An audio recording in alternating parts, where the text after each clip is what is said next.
Thank you again. I think the challenge that I want to pose for all of us is, we know very well how we educate young people for our own history, for our own past, but I think we're all struggling with the question in this fast-changing world, how do we educate students for tomorrow's world? And as always, it's worth having a small look backwards. With our PISA assessments, we track the progress in education. We focused our last assessment on science, very important skill in the 21st century. Understanding how the world works, being able to design experiment, thinking in scientific terms. We studied that actually in 2006. And the world in 2006 is very far away from our minds these days, but actually it used to be the world before the iPhone was invented. That was 2007. Twitter was still around, the Amazon is still there, but many of the things that we take for granted today did not exist in those times. But if you look at Europe and Japan, actually education only progressed in a very modest way in a rapidly changing world. And the world didn't stop in 2009. You could see basically maps became dynamic, cars drove electric, now sometimes without a driver. And again, education is changing only quite modestly in relationship to a very, very fast-changing world. And if you just think about the last 3 years, robotics, cloud computing, biogenetics, big data, huge advancements in the field of science and technology, and we have not seen that translate in a rising capacity of students to think like a scientist and manage complex information. The education world is moving so much slower than the real world around us, and that should encourage us to think much harder about what it takes to be successful in tomorrow's world. Everybody talks about the possible impact of artificial intelligence on the way we learn, what we do, the way we work. And one thing that artificial intelligence is doing it pushes us to think much harder about what makes us human. What is it that distinguishes people from the kind of intelligence of people from the artificial intelligence of computers? Now, some people who look at this graph says, well, in 2012, the OECD changed the test and made it sort of more kind of digitized, and that actually made it really harder for students. Maybe some truth in that. But, that's the way in which the world changes. Being successful, in the past, with the past methods, is not enough to be successful in tomorrow's. And actually, that's the picture that we've seen in much of the world. There are some exceptions. In Europe, you could see basically a country like Portugal that has consistently seen improvement, or in Asia, you can look at a country like Singapore that keeps progressing, but even those fast improvers are still quite slow compared with the advances that we see in our societies and economies. We need to work harder. We also see, and Japan is no exception in this, that there is a lot of variability in the quality of schooling. The high school entrance exam, sorts people into different types of schools, and they are actually quite different in their outcomes. Even more challenging is that, when we look at this, that in most of our education systems, the way we allocate resources and teaching capacity is still quite regressive. You want to be in the green part of the chart, where actually attract the most talented teachers in the most difficult schools and give the best resources to the children who need them most. But most countries are in the red part of the diagram. If you come from a poor background, we're more likely to give you the teacher with the lower qualifications and also the poorer education resources. So there's a lot that education can do to ensure that we use the scarce resources most effectively. And you look at the economic context. Japan used to be a very kind of fuzzy country in terms of GDP per capita. That has sort of become more modest. Demography, young people are more precious today than they have ever been in the case of Japan and many other industrialized countries. Social inequalities on the rise. And again, that's reinforced by technology. Technology is super empowering those who are highly skilled. Now they become more and more successful, more wealthy. And at the same time, those without the right skills are more at risk to lose out in our societies. Those are the big trends that we need to keep in mind when we talk about the future of education. And then digitalization at the heart of this. It's a force that is incredibly democratizing. Everybody can participate. But it's also a force that is concentrating power at a rate we've never seen before. Digitalization is incredibly particularizing. The smallest voice can be heard anywhere in the world. But it's also incredibly homogenizing. Sometimes squashing individuality or cultural uniqueness. It's very hard to sort of articulate this. It's incredibly empowering. Just think about the new entrepreneurs in Tokyo. In the last 10 years, the biggest companies that were created in the world all had the product before they had the money. You build basically big things by ideas. You no longer need a lot of resources and infrastructure for this. It's your ideas that count. But at the same time, we also see every day how technology is disempowering us. We become the slaves of algorithms that tell us, what to do and how to think and so on. So these are the forces that we need to keep in mind when we talk about the future of education. In the world of work, it's pretty clear. We are losing out on routine tasks, and we are losing out on tasks that are not digitally intensive. And you put those things together, big changes in the world of work. Some people say, technology is destroying jobs at a faster rate than it creates them. That is not yet true. We do not know that. But we know that the nature of the tasks that people need to do to be successful at work is very different now. There are also very positive things of digitalization. For example, we see in a highly digital environment, we require more learning, more training. The digital world pushes us to learn throughout our lives. Now, this is about the life cycle of people. More interestingly, you walk in a more digital environment, you're more likely to read, you're more likely to write, you're likely to be working with numbers. But it's not just cognitive skills. You can see actually in a digital world, you are more likely to learn from your co-workers. You're more likely to learn by doing. You're likely to keep up to date. And I'm saying this because many people are afraid of the digital forces in the workplace. But actually, digitalization has a lot of potential to make for us to use our skills more effectively, more creatively.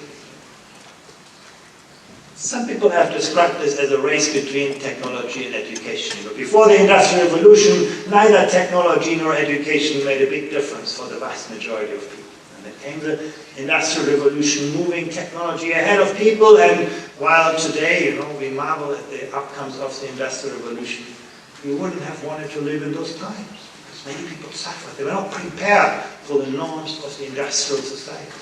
But, we responded to this, we built the kind of public schools that we have today, and that put people ahead of technology and generated the prosperity from which we live today. But if we are honest, we have seen only very marginal change in the nature of education since those days. We have got more people through schooling, but our concept of schooling, the very industrial model of schooling, hasn't changed. And now we see the digital revolution, they're moving again, technology ahead of people, and the question is, how do we avoid that gap growing and rather move education once again ahead of the technology of people? That's the challenge. I think we're all working together. That's the challenge we need to address. Just to give you a sort of taste of this, these are results from our survey of adult skills, PIAG. You can see this is the share of adults that have very poor literacy skills, and then you can see still low, medium, and top level. That's basically the distribution of knowledge and skills. And we ask ourselves the question, those very I call them 20th century information processing skills. If we gave that same test to a computer, modern computer with reasonably intelligent machines, how would a computer score versus humans? And the answer is that basically many computers are already pretty much as good as people on traditional knowledge and skills. And what this means is that we need to think harder about what those future skills are that will help us successful. We need to think harder about the resources that we use in education, the learners, the educators, the facilitators, the coaches, and of course, the question of what should we teach for tomorrow's world that we don't know. How do we educate students for jobs that have not been created, to use technologies that have not been invented, to solve social problems that we can't even imagine today? That's the big question behind all of it.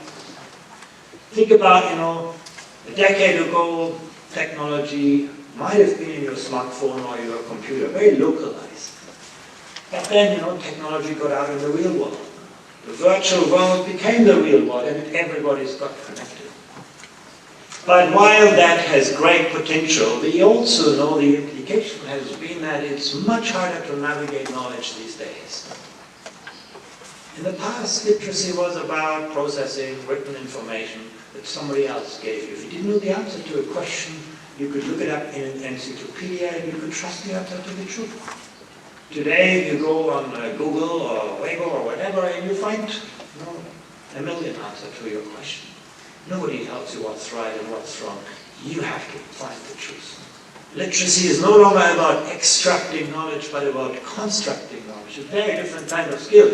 And while we can say, technology connects all of us, in reality, it's actually siloing people. We are more likely to talk with people who think like us, who work like us, than ever in the past. It's actually much harder for young people these days to experience diversity in thinking, diversity in views, diversity in ways of working.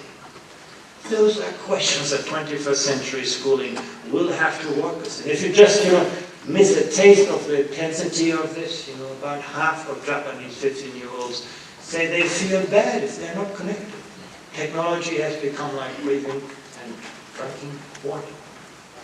You can also see that the time that students spend online in every country has dramatically increased. 2012, 2015, big changes in a short period of time. So the virtual world is becoming the real world for a very large share of young people. And that brings us to the question of what should we teach, what should we learn? Competency as defined by the Oecd is not just about what you know. It's not just about what you can do with what you know. It's about your capacity to mobilize your cognitive, social, and emotional resources in a given context. And it has very much to do with agency. And that's why the idea in the Japanese reform to strengthen active learning is so important. Agency is the central concept of the future. And basically, the capacity of students to create value, to build something of intrinsic positive worth. The capacity of students to manage tensions and dilemmas, to navigate conflicting views, and also to take responsibility. Those are at the heart of success in the 21st century. And that brings us to the question, how should we teach and develop those kinds of skills? The hardest part is, strengthening the capacity to anticipate. And I say this because we are very good in school to teach young people our truth, our view of the world. But actually, success in the future is about your capacity to question the established wisdom of our times, to think, beyond the next corner, to actually, connect the dots where the next idea is going to come from, to think across the boundaries of subject matter disciplines, to anticipate, to be open to the future. It's about, stepping back, seeing the forest among the trees, reflecting, and again, mobilizing basically our capacity to put that into action. And if you look at this, this requires a very, very different sense of pedagogies. And one way you can say in the curriculum reform, many of these things are spelled out in Japan. By putting that into practice, transforming pedagogy in that way is a very formidable challenge. It will not be a byproduct of simply changing the words in the curriculum. It will require deep reflection on the nature of teaching and the role of teachers. Let me give you an example. This is an image of the Japanese curriculum as it stands today, so before the reform, matched against the goals of the 2030 framework that we use at the Oecd. You can see there are some areas where Japan is much stronger than many OECD countries. When you think about problem solving, about collaboration, on the social skill dimension, Most countries have a very short bar. Japan's bar is very long. You can see that in the PISA results. Your students are very good collaborative problem solvers. These are great strengths of the system, but you can see other areas, critical thinking, the bar is still quite short, or, self-regulation, persistence, resilience, things to develop. Or look at entrepreneurship on the right side. That is one expression of student agency. And it's not something that we can see, at least in the current curriculum. Again, the greater focus on active learning comes very timely to address some of those things. Different countries, different strengths, but in general, we see a big gap between the aspirations of what is needed for the future and what is being put into curricula today. And this is still only the intended curriculum. The gap between what is intended and what's actually implemented will be even larger. And as you well know, students in Japan often, they may do well in school, they're very much on the right side of the chart, but often they express quite modest levels of life satisfaction. And being happy with your life is a very important ingredient of being successful in the 21st century. And there are other countries, Finland, Netherlands, Switzerland, Estonia, that seem to be better in reconciling, strong performance at school with a strong sense of life satisfaction. So these are areas to work on. So what are the strengths of the system in Japan? What are the challenges? One big strength for us is actually that education in Japan has always been a priority. Japanese society has always been willing to prioritize its future over its present. A big differentiator from much of what we see in the West. The holistic approach to education. Teachers very much care about the well-being of students, well beyond cognitive development. That sense is quite a unique strength. For you, it's very natural. You take it for granted. Actually, you find that kind of holistic perspective on education in very few countries. And I want to come back to this because I think it's not an automaticity to maintain. Strong partnerships. Partnerships with communities, the great strength of the Japanese education system. But again, in today's world, it will be important to review those mechanisms. It's not about partnerships for the sake of partnerships. It's partnerships to develop students, to give students a better sense of the future, to engage community in the development of student learning. Where are the potential challenges? The question of inequalities is real. In the past, when income was quite fairly or equitably distributed in Japan, inequities in education don't have so much of an impact. Today, they could be huge determinants of the future of Japan. They're basically also the curriculum reform. It's actually quite easy to write a curriculum, and we were very impressed with the nature of the curriculum that we saw in our assessment. But, easy to say, hard to do. How do you translate it into pedagogical practice? How do you translate it into the work organization that will actually support teachers to, manage this in reality? And so on. Big, big questions. And the holistic education is under challenge as well. There are lots of reforms underway. I mentioned most of them. There's the national curriculum, there's the reform of the teaching career, in our view, a very important ingredient of building sort of stronger career paths for teachers that gives them more room to develop their kind of competencies. There is also the effort to build even further, strengthen further the links between communities, and also to build sort of communities within schools. Create a more collaborative culture in the teaching profession, and so on, to enhance, the support for those who need. Those are things that are underway on which we can build. But let me talk about sort of reality in a little bit more detail. Implementation of the new curriculum. Very hard for teachers to do now. Japanese teachers are very busy. You know that the workload on teachers is very, very high. So the question is, how can you relieve the workload of teachers without losing the holistic kind of picture of education?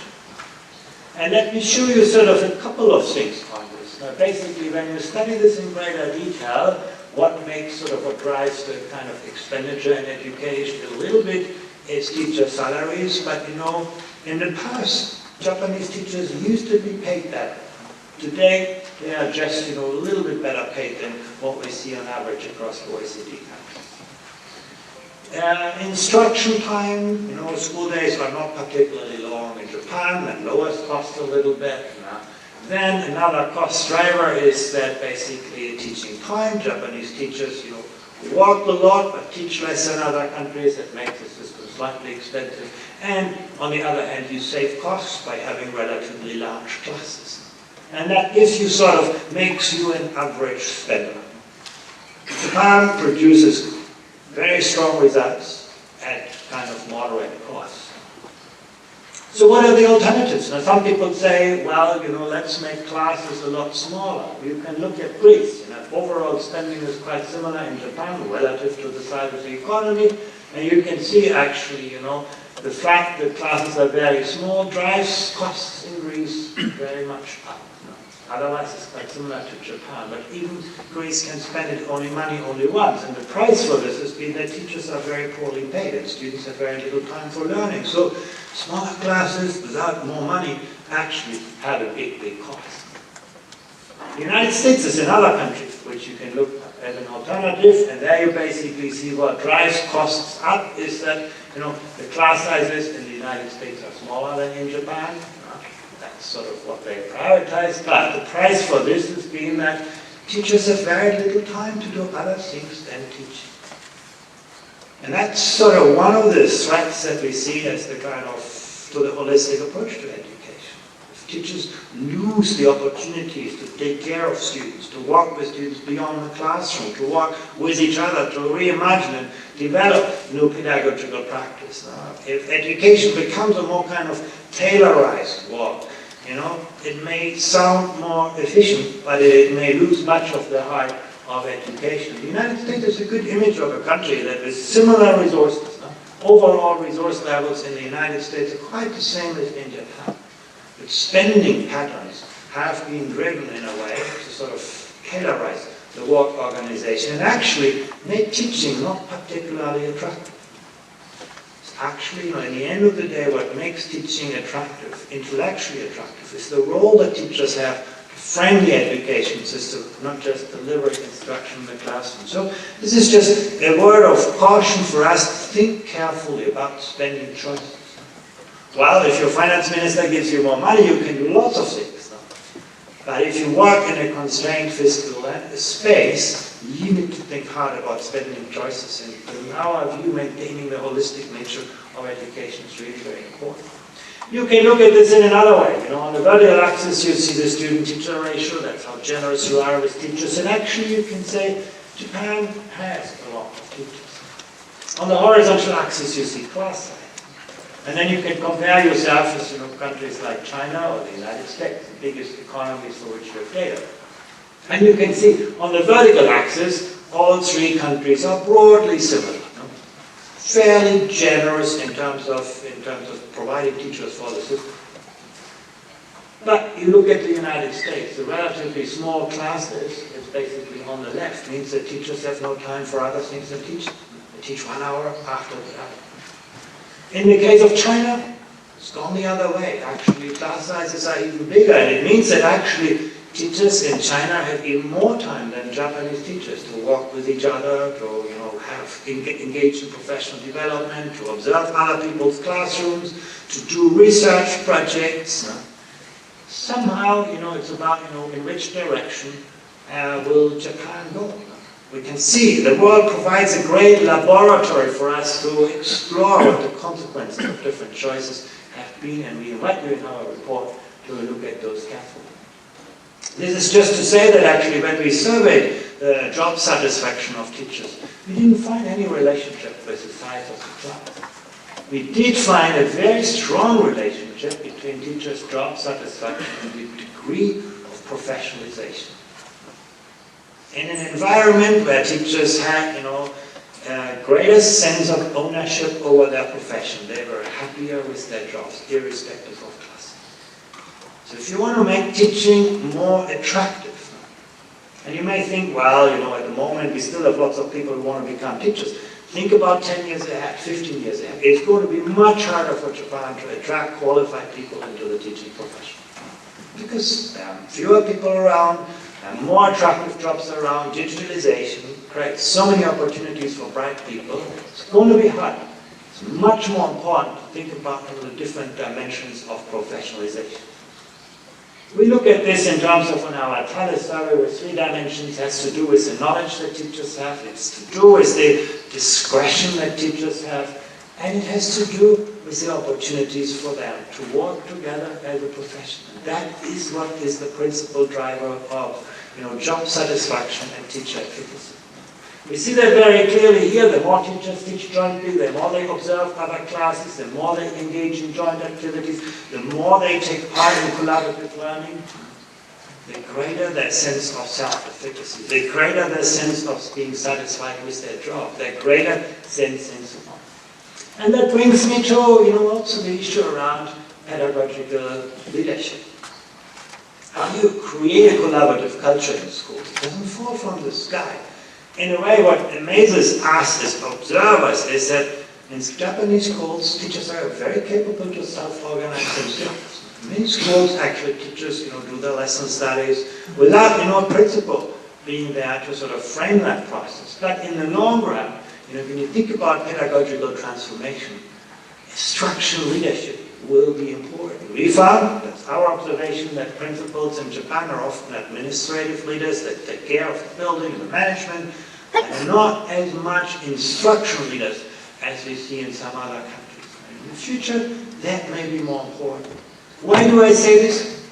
Because the world is changing very fast, and education is an inherently conservative social enterprise. And we as parents are part of the problem. We get very nervous when our students no longer learn things that we thought were so terribly important. Or we get nervous when our students learn things that we did not learn ourselves and we may not understand ourselves. So society has many ways to drive education back to the past. In your way, we talked about the curriculum reform, but one of the things that holds Japan back is the gateways in education. The high school entrance exam, the university entrance exams. Those are powerful forces that constrain the imagination of the curriculum.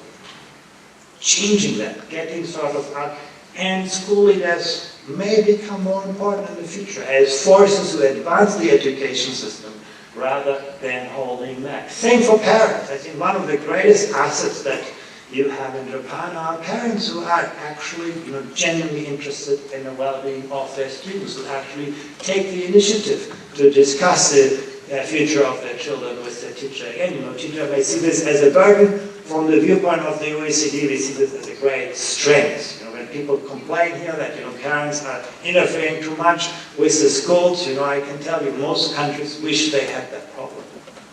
And actually you can see in our data as well, where parents were interested in students' activities, you can see students are more likely to want good results, they're more likely to be happy with their lives, and they're less likely to feel lonely at school. So the connection that parents have with the learning of their children is very important. And you can say the same thing about communities. No? On the one hand, schools can be at the center of the communities and inspire communities, but they can also draw on the resources of communities in ways that we haven't done in the past. So again, building that environment, but engineering it carefully. Our advice in the report is, don't just, perpetuate existing practices of community engagement. Think very carefully, how do those practices contribute to helping students learn better, teachers teach better, and schools become more effective. Last point I want to mention very briefly is how to make lifelong learning a reality. What we can see very clearly in most countries, it's the majority of young people who are moving beyond school towards a tertiary education these days. In the 20th century, the question was how many people would complete high school. And at the end, everybody did. In the 21st century, the same question is how many people would complete tertiary education. And at the end of the century, it's almost, sure that everybody's going to have a tertiary education. Japan is very much at the frontier. At the same time, our analysis shows that the burden this poses for people in financial terms is very high. And that's true for early childhood education before school, and it's true for lifelong learning after school. Now, there's a greater share of private expenditure. And you have other countries, when you look at tuition levels now, it's basically really expensive for people to study, more so than in other countries. If you lived in Finland, education is free. Nobody pays for university, and still the government gives people very wealthy kind of rich grants. If you lived in England, you can say that the government doesn't give you a grant, but the government gives you a loan, an income-contingent loan, so you have risk-free access to education. If you live in Norway, well, it may be not the loan, it may be a mix of loans and grants and so on, but in the case of Japan, you're like in Switzerland, on your own, and that's something to rethink, how we can actually build a more sustainable system. Why do we say this? Because the returns are very strong. You can very clearly see that those with better skills have much greater lifetime earnings, and they tend to increase. And we also see that the fiscal returns are high. Actually, taxpayers in Japan make about $100,000 profit from every graduate in tertiary education. So there's every reason why both government and individuals need to invest and should invest more in better education. And the same is true for learning, beyond the kind of formal education sector, the kind of incidence and intensity of lifelong learning is still quite modest in Japan. Building more of a culture for individuals to invest in their future and employers to invest in their future is really what is very, very important. So that's basically what our report draws out in a nutshell. Again, and I want to congratulate Japan for looking at those questions at the height of its strengths. Many OECD countries look at their education system when they are in crisis, and something is wrong. And then it's typically too late to fix. I think Japan commissioned that review really at the height of its strengths, and performance on outcomes is very strong, and equity and opportunities is very strong. And I think that's the right moment to think about the future. Thank you very much.